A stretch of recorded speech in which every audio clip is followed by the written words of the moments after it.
The anime and manga series Given tells the story of 16-year-old Mafiyu Sato as he struggles to grapple with the death of his childhood best friend and boyfriend, Yuki. Mafiyu is always seen carrying around the last piece he has left of Yuki, his guitar. However, he doesn't know how to play it and couldn't play it even if he did because the strings are broken. Now enter Ritsuka Uenoyama. Ritsuka is a high school musician and prodigy whose love for music has been waning recently. When Ritsuka fixes the strings on Mafiyu's guitar, Mafiyu asks him to teach him how to play. When Ritsuka hears Mafiyu sing for the first time, it reignites his love and passion for music, and eventually he joins his band. The story centers on Mafiyu learning to process his grief and trauma through music while simultaneously exploring the budding romance between Ritsuka and Mafiyu. Given is one of my favorite shows of all time, and today I want to talk a little bit about the different themes explored in Given and how Given depicts traumatic grief, traumatic loss, and what it looks like to move forward from and heal from these things very accurately and sensitively. I'm Angel, I'm a licensed therapist, so this kind of stuff is kind of my thing. Oh, and spoiler warning, if you have not seen Given, I'm going to be spoiling stuff from like the first episode of the anime all the way to the final movie Umiye, so leave now if you don't want that. The first theme that Given discusses that I want to talk about is the theme of healing from trauma. Now, this show emphasizes that healing from trauma doesn't mean getting over it, but rather learning to move forward with it and develop healthy coping mechanisms and ways to express yourself. One of the ways that Given does this is through the broken guitar being kind of a parallel to Mafiyu's broken heart. After finding Yuki's body, Mafiyu clings to Yuki's guitar and holds onto the strings so tightly that they snap. This is a parallel to Mafiyu's heart, the strings of his heart snapping and breaking the minute he finds the person he loved deceased. Following the discovery of Yuki's body and his death, Mafiyu walks through life clinging to this broken guitar that he doesn't think can be fixed, paralleling how he believes that his heart can never be fixed, and so he's walking through life with a broken heart. All of this changes when Mafiyu meets Ritsuka Uenoyama and learns that the strings of the guitar can be fixed. When he learns this, there's this eagerness and excitement for the strings to finally be fixed. And for the first time in the show, we see Mafiyu able to express something he wants, something he feels, when he asks Ritsuka to teach him how to play the guitar. The strings of this guitar break again later in the series during an argument between Ritsuka and Mafiyu. Ritsuka once again fixes the Mafiyu's guitar strings, displaying to him that he doesn't have to handle this all alone, that he has people he can lean on now. It also acts as the last act of healing and repair that Mafiyu needed for his heart and spirit to be able to get on stage and perform the song that everybody knows if you've seen this show, Fuyu no Hanashi. Mafiyu's process of learning to play the guitar also parallels his process of learning to express his feelings and face his trauma. Mafiyu learning to play the guitar parallels him learning how to communicate and express his feelings better to others. As his guitar skills improve, so does his ability to speak to the people around him, communicate what he needs and feels, and express what's going on with him internally. When he finishes performing on stage for the first time, his childhood friend Hiragi notes that his guitar playing was poor, paralleling the fact that he still hasn't fully processed or healed from his trauma, but at least now he can play. He's finally able to express what's going on within him. The breakthrough moment in the show is when Mafiyu writes and performs Fuyu no Hanashi on stage with the other members of Given. This is the moment where he's finally able to express everything he's been feeling and everything that's been going on since the moment Yuki passed away. Mafiyu's trauma left him withdrawn, quiet, and unable to find the words to express what he wants or means. Finding Ritsuka and the other members of Given has provided him with the support system that he needs to be able to express these things and to explore these painful emotions in a safe environment. It's with the support of his bandmates that he finally finds the courage and strength to be able to face head-on his trauma and his pain. Avoidance only leads to more avoidance. The more you run from something you're going through, the harder it's going to be to face it later. Performing Fuyu no Hanashi is a huge step for Mafiyu. It's his first time stopping, turning around, and looking it in the face, except he's not doing it alone. He has people behind him to support him, to stand there and hold his hand, to hold his shoulder, and to move him forward, or pull him back when needed. Given also discusses the fact that healing is not a linear thing. In the final movie Umiye, Mafiyu falls back into his old negative patterns of avoidance, running away from his problems and shutting people out. When he's provided with the opportunity to pursue music full-time, he pulls away completely from Ritsuka, who at this point is his boyfriend, and the band entirely. He does this because he's afraid of what it means for his relationship and his memories of Yuki. He feels like it might mean he has to let it go. By the end of the movie, though, he's able to work through it and embrace his new life with Ritsuka and Given. Now that we've talked about how Given discusses healing from trauma and what that looks like, I want to talk about how it discusses keeping those we've lost alive past their deaths.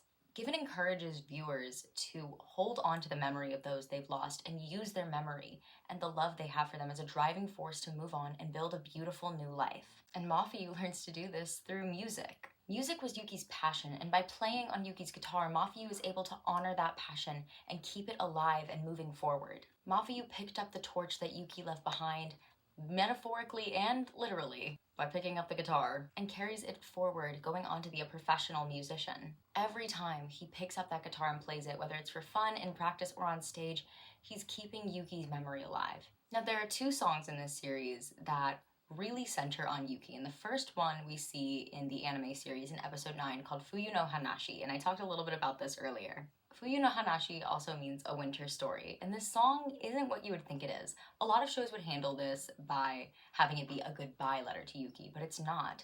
Fuyu no Hanashi is a proclamation of Mafiyu's deep love for him and the grief he feels after losing him. Grief is really difficult and funny emotion in human beings. We have a tendency to run away from it when we're the ones experiencing it for multiple reasons. We also have a tendency to shove other people's grief down and repress theirs so that we don't have to be faced with it. And we do this for 2 reasons. One being that other people grieving reminds us that one day we will die, and we don't really like to think about that. That's a very uncomfortable thought. Our brain's entire job is to keep us alive. Most people are at least slightly afraid of dying, and that's not a terrible thing. However, another reason that people don't discuss is that grief is kind of the one thing that there's no remedy for. You can't bring someone back to life no matter how much you love them after they die. Once they're gone, they're gone. All that you can do is learn to move forward without them in your life. And that's a really hard thing. It is really, really hard to go through grief, to lose someone that you love and to have to live with the fact that they're gone forever. They will never be coming back. It is a really hard pill to swallow for us. It feels a lot easier to our brains to just avoid that fact, to not think about it at all. However, as I stated before, avoidance only heeds more avoidance, and Mafiyu does a lot of avoiding. However, there are 2 things in life that I've learned about grief, both from losing people that I love and from being a therapist. The first is that grief is just love. It's all the love that you had for the person who passed away and all the love that they had for you.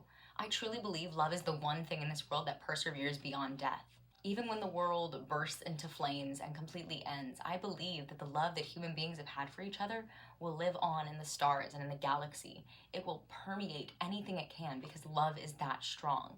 The second thing I actually learned within the last year, and that's that people die twice. They die the first time when their physical bodies die, and the second time when you stop talking about them. So as long as you're talking about them or doing something to keep their memory alive, they're never really gone. They're always with you. Fuyu no Hanashi immortalizes the love that Mafiyu has for Yuki and immortalizes the amount of pain that it caused him to lose him. Now, the second song connected to Yuki is called Umie. It means to the sea. And this one's actually a little bit different because it's not about Yuki. It's a song written by Yuki. So in the final movie, which is also called Umie, Ritsuka is tasked with completing Yuki's song that he had been writing for Mafiyu. In the end of the movie, Mafiyu watches as his new boyfriend Ritsuka and his 2 childhood friends, Hidegi and Shizumi, perform the song that Yuki had written for him, the last piece of him left. This performance is a critical moment where Mafiyu is able to realize he doesn't have to shoulder this trauma and this burden alone, and that he honestly never did. Both Shizumi and Hidegi both lost their close friend too, and so they understand what he's going through. And Ritsuka is willing to sit there and support him and be there for him. He's not going to try to replace Yuki. He's not going to become jealous, and he's not going to put that on Mafiyu. He wants to be there and he wants to be supportive. Umie depicts a different side of Yuki. While Fuyu no Hanashi explores the painful things we associate with Yuki, Mafiyu's undying love for him, the immortalization of their pain, Umie is a little different. Umie is a love song from Yuki to Mafiyu. It's like the last gift that Yuki was able to give him, and Ritsuka was able to package it up and send it. Umie depicts a more joyful part of the love that Yuki and Mafiyu shared together. It's a reminder that there are positive things to remember Yuki for, that his memory doesn't need to be tainted by the bad. It doesn't need to be tainted by the trauma. They can remember Yuki in a beautiful light, that Mafiyu is able to remember Yuki for all of the love that they shared together and all of the good memories they had. By the end of the series, in the movie Umie, Mafiyu is still carrying Yuki with him. However, this time, Mafiyu is no longer holding on to the burdens of guilt, repressed grief, and sadness. Mafiu is able to keep Yuki with him, keep his memory alive, and feel joy, move on with a new life with Ritsuka and with Given. Next, I want to talk about how Given covers the topic of moving forward after loss. Now, a lot of times we're told to move on from things in life, but when it comes to grief or something like this isn't something that you can move on from. It doesn't leave you. It's always with you. You simply learn to move forward. And Given really emphasizes this. Given acknowledges that you don't need to leave the person you lost behind or forget about them in order to move on and create a new, beautiful life. I think actually the biggest way that we see Mafiu's journey in moving forward after what happened with Yuki is his love with Ritsuka. I remember the first time I watched this show, it was very apparent to me that the romance between Ritsuka and Mafiu was just a vehicle for discussing this topic, a vehicle for exploring what it looks like to move forward after such a traumatic loss. Ritsuka symbolizes a second chance at love and at life for Mafiu. He fixes his guitar, teaches him how to play it, introduces him to his band members. Ritsuka is the reason that Mafiu not only learns how to express himself and learns how to come out of this dark, dark pit of trauma and grief, but he's also the person that provides him with the support system necessary for him to lean on. Ritsuka also never pressures Mafiu to tell him anything, and he also doesn't try to replace Yuki. He gets jealous, sure, yeah, but he never puts that on Mafiu. Ritsuka understands that Yuki will always be a part of Mafiu's life and Mafiu's story, that Mafiu always will hold love for Yuki. But that love does not threaten the love that he and Mafiu now share. The two can coexist. Ritsuka is also able to switch Mafiu's focus from his past to his future. At the beginning of the series, Mafiu is completely consumed by his past, but Ritsuka is able to give him something to look forward to.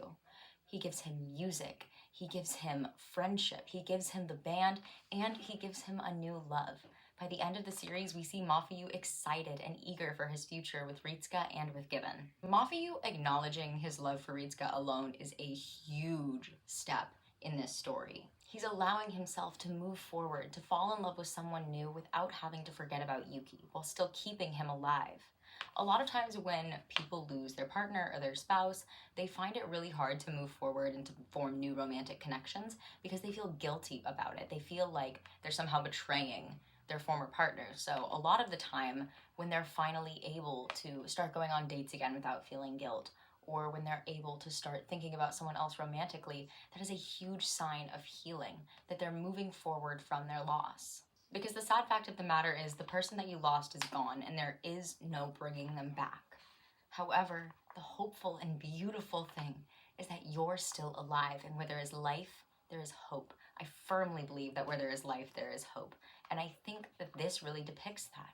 You can move forward. You can find love again. You can have a second chance at that. And that doesn't mean that you have to throw away the love you had with the person that you were with originally. It doesn't mean you're betraying them. It simply means that you're doing what you need to build a new life in a world where they aren't present anymore. Mafiu's arc in the story truly is completed by the end when he's able to fully embrace his future and his new life with Ritsuka and as a member of Given. The last theme I want to talk about is the one that is explored the least, but I still think it's really important to mention considering the topic and considering the manner of death in which Yuki passed away from, and that's forgiveness. Yuki passed away from suicide, and whenever you experience something like that, typically there are 2 points of guilt and of anger, and that is at the person themselves, so the individual who lost the person, and towards the person who passed away. Mafiu feels very at fault for Yuki's suicide because of the argument that they had before Yuki passed away. Their poor communication with each other eventually led to an argument where Mafiu and Yuki were yelling at each other at a train station, and Yuki told Mafiu that he would do anything for them. He'd quit music for him. He couldn't live without him. And Mafiu responded with, "Would you die for me then?" Mafiu believes that had he not said this, had he not had that argument with Yuki that day, that Yuki might still be alive. And that's a big part of why Mafiu has such a hard time communicating. He puts far more weight on the words he says than is actually there. I think it's really beautiful that throughout the series you're able to see Mafiu talking more and expressing himself more, because you can see that he's really healing and he's learning that it wasn't his fault. And his words alone were not what caused Yuki to do what he did. Yuki did what he did because he was suffering from depression. Yuki is the one that made the decision that he made. It wasn't Mafiu. Now, while Mafiu feels immense guilt and grief over Yuki's death, he also feels anger towards Yuki for abandoning him and traumatizing him. At the end of the day, Yuki made the decision to end his own life, to leave Mafiyu in the most permanent way possible, where he could never come back. There was no hope, no chance at reconciliation or at redemption, and to do it in a way where Mafiyu is the one that found him, and he's left Mafiyu with trauma. His last memory of the person he loves, his first love, his childhood best friend, is finding his body. I think it's pretty reasonable to be angry about that. Learning to forgive Yuki for what he did allows Mafiyu to let go of the painful memories associated with Yuki and hold Yuki's memory and Yuki's life in a positive way close to his heart rather than in a painful one. Given portrays not just grief, but specifically traumatic grief in the most sensitive and realistic way that I have ever seen in media. I think a huge pitfall that a lot of media, I mean this includes books, manga, TV shows, songs, have whenever they're discussing grief or moving forward from something like this, is that they talk a lot about throwing the other person away or about forgetting about them. That's simply not realistic and not what everybody wants to do. For some people that might be helpful, but for the majority of people, we don't want to forget those we've lost. We want to be able to keep their memories, but we also want to be able to move forward. And Given is a beautiful depiction of what that process looks like, the good, the bad, and the ugly. I love the emphasis on the fact that there is a light at the end of it, even when everything seems to be shrouded in darkness, even when you can't see that light light is there if you just keep moving forward. If you haven't already watched Given, I don't know why you're watching this right now, but I hope I convinced you to watch it. It is literally my second favorite show ever. My first will always be Sailor Moon. And I think that it just is such a beautiful depiction of grief, of facing your trauma, and of the fact that while it might not be a pretty process or an easy process, it is such a worth it one. And eventually things will turn out okay. Bye.